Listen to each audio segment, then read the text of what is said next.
जय श्री राधे कृष्णा। कार्तिक मास का क्या महत्व है और वो कौन सी कथा है जिसके सुनने से मनुष्य के सभी पापों का नाश होता है और सुख समृद्धि की प्राप्ति होती है।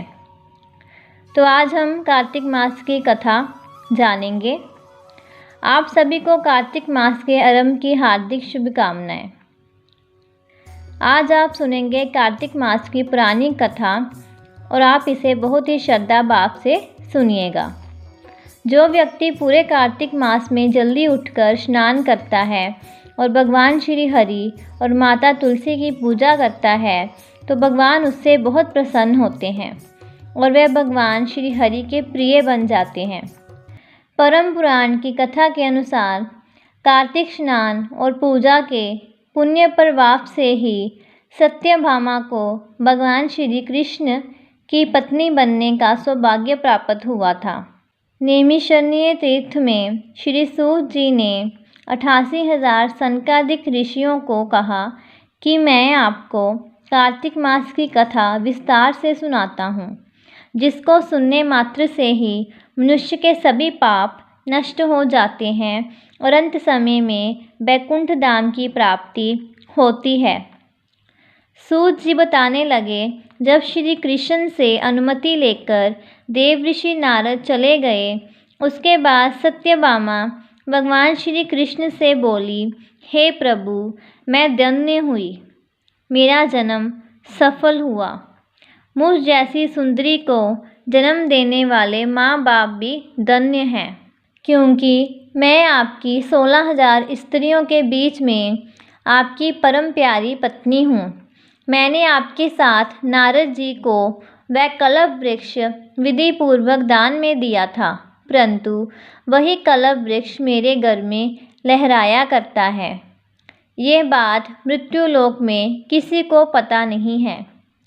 हे त्रिलोकनाथी, मैं आपसे कुछ पूछने की इच्छा रखती हूँ। आप मुझे कृपा करके कार्तिक मास के महत्म्य की कथा विस्तार पूर्वक सुनाएं। सूत जी बताते हैं, सत्यभामा के ऐसे वचन सुनकर श्री कृष्ण मुस्कुराने लगे और सत्यभामा का हाथ पकड़कर अपने सेवकों को वहीं रुकने को बोलकर अपनी पत्नी को कल्प वृक्ष के नीचे लेकर चले गए। फिर हंसकर बोले, प्रिय, 16,000 रानियों में तुम मुझे प्राणों के समान प्यारी हो। तुम्हारे लिए मैंने इंद्र आदि देवताओं से विरोध किया था। हे प्रिय, जो बात तुमने मुझसे पूछी है उसे ध्यानपूर्वक सुनो। एक दिन मैंने तुम्हारी इच्छा पूर्ति के लिए गरुड़ पर सवार होकर इंद्रलोक जाकर कल्प वृक्ष मांगा, तो इंद्र ने मना कर दिया। तो इंद्र और गरुड़ में घोर संग्राम हुआ और गौलोक में जाकर गरुड़ गौओं से युद्ध करने लगा। गरुड़ की चोंच की चोट से उनके कान एवं पूंछ कटकर गिरने लगे। इससे 3 वस्तुएं उत्पन्न हुई। कान से तंबाकू, पूंछ से गोभी और रक्त से मेहंदी बनी। इन तीनों का प्रयोग करने वालों को मोक्ष नहीं मिलता। तब गौओं ने भी क्रोधित होकर गरुड़ पर वार किया, जिससे गरुड़ के 3 पंख टूट गए, जिससे एक से नीलकंठ, दूसरे से मोर और तीसरे से चकवा चकवी उत्पन्न हुए। हे प्रिय, इन तीनों का दर्शन करने मात्र से ही शुभ फल प्राप्त हो जाता है। तो ये सुनकर सत्यभामा कहने लगी, हे प्रभु, कृपया मुझे मेरे पूर्व जन्म के बारे में बताइए कि मैं पूर्व जन्म में कौन थी और मैंने कौन से दान तप आदि किए थे। मेरे जन्मदाता कौन थे, मुझे मृत्युलोक में जन्म क्यों लेना पड़ा और मैंने ऐसे कौन से कर्म किए थे जो मैं आपकी अर्धांगिनी बनी। कृष्ण भगवान कहने लगे, अब मैं तुम्हारे द्वारा किए गए पुण्य कर्मों को विस्तार पूर्वक कहता हूँ, तुम ध्यान से सुनो। पूर्व जन्म में सज्जु के अंत में मायापुरी में अत्रि गोत्र में वेद क्या ज्ञाता देव शर्मा नाम का एक ब्राह्मण निवास करता था। वह प्रतिदिन सूर्यदेव की पूजा, हवन और अतिथियों की सेवा करता था। वह सूर्य के समान तेजस्वी था। उसकी सारी उम्र बीत गई पर उसे संतान की प्राप्ति नहीं हुई। जब वह वृद्धावस्था में पहुंचा, उसे गुणवती नाम की कन्या की प्राप्ति हुई। वह बहुत ही खुश हुआ। उसने अपनी पुत्री के बड़े होने पर उसका विवाह अपने ही एक शिष्य से कर दिया। उस शिष्य का नाम चंद्र था। वह चंद्र को अपने पुत्र के समान मानता था। चंद्र भी उस ब्राह्मण को अपने पिता की भांति समझता था। एक दिन वह दोनों कुछ वसुंधरा लेने जंगल में गए हुए थे।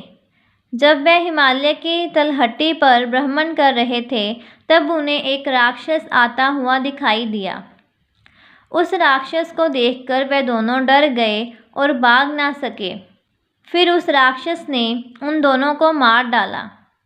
वह दोनों धर्मात्मा थे, इसलिए मेरे गण उन्हें मेरे पास ले आए। उन दोनों द्वारा आजीवन सूर्य भगवान की पूजा किए जाने पर मैं उन पर अति प्रसन्न हुआ। गणेश जी, सूर्य व देवी, इन सब की पूजा करने वाले मनुष्य को स्वर्ग की प्राप्ति होती है। जब वह दोनों विमान पर आरूढ़ होकर मेरे पास आए, तो वह दिव्य भोगों को भोगने लगे। उधर घर पर जब गुणवती को पता चला कि राक्षस ने उसके पति व पिता को मार डाला है, तो वह विलाप करने लगी। वह कहने लगी कि मुझको त्याग कर आप कहाँ चले गए? अब मैं क्या करूँगी? मुझ विधवा की रक्षा कौन करेगा? ऐसा विलाप करते हुए वह बेहोश हो गई। फिर जब उसे होश आया, तो वह फिर विलाप करने लगी। फिर उसने सोचा कि उसे अपने पति और पिता की क्रिया करनी चाहिए, जिससे उनकी गति हो जाए। उसने अपने घर का सारा सामान बेच दिया और उनका श्राद्ध किया। फिर वह वहीं पर रहकर भगवान विष्णु की भक्ति करने लगी और सारी उम्र उसने भगवान विष्णु की भक्ति की। वह कार्तिक स्नान और तुलसी पूजा करती। कार्तिक मास में स्नान और माँ तुलसी की पूजा करने वाले व्यक्ति भगवान विष्णु की अत्यंत कृपा प्राप्त करते हैं। इस तरह गुणवती श्रद्धापूर्वक कार्तिक मास का व्रत और पूजा करने लगी। तो जब वह बूढ़ी हो गई, तो एक दिन वह गंगा स्नान को गई। वह बहुत कमज़ोर थी और बीमार भी थी।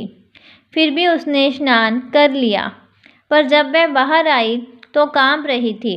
इस तरह वह मृत्यु को प्राप्त हो गई। जब उसकी मृत्यु हुई, तो गुणवती मेरे धाम पर आ गई।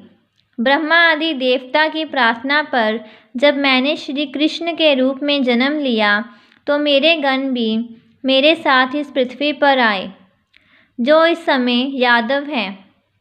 तुम्हारे पिताजी पूर्व जन्म में देव शर्मा थे, वह इस समय स्त्राजीत हैं। चंद्र शर्मा जो तुम्हारा पति था, वह डाकू है। और हे देवी, तुम ही वो गुणवती हो जो कार्तिक माह के व्रत के प्रभाव से मेरी अर्धांगिनी और प्रिय पत्नी बनी हो। पूर्व जन्म में तुमने मेरे मंदिर के बाहर तुलसी का पौधा लगाया था। वह इस समय तुम्हारे महलों के आंगन में कलम वृक्ष के रूप में विद्यमान है।